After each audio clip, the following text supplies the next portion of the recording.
வர்ற நீர் தான். இந்த அழகர் கோயில்ல மூலவர் வேற யாரும் கிடையாது, பெருமாளுங்க. பெருமாள் ஸ்ரீ பரமசுவாமி. இதுல உற்சவ மூர்த்தி பார்த்தீங்கன்னா அழகர்.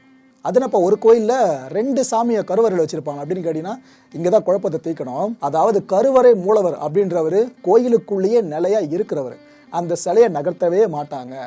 இதுவே உற்சவ மூர்த்தின்னு சொல்றாங்க பாத்தீங்களா, இந்த சிலைன்றது உற்சவத்துக்காகவே, இட் மீன்ஸ் வெளியே உலா வர்றது, பல்வேறு நிகழ்ச்சிகள் சார்ந்து சிலையை அங்கங்க கொண்டு போறது, இதுக்கெல்லாம் மூலவரோட பிரதி மாதிரி இந்த உற்சவர் சிலை தகடுங்க.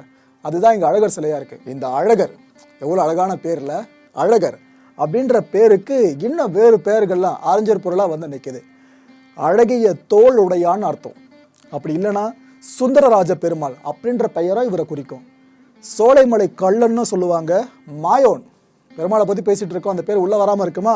மாயோன், சுந்தரபாகு அப்படின்னு வடமொழியில சொல்லுவாங்க. இந்த அழகர் கோயில் சம்பந்தமான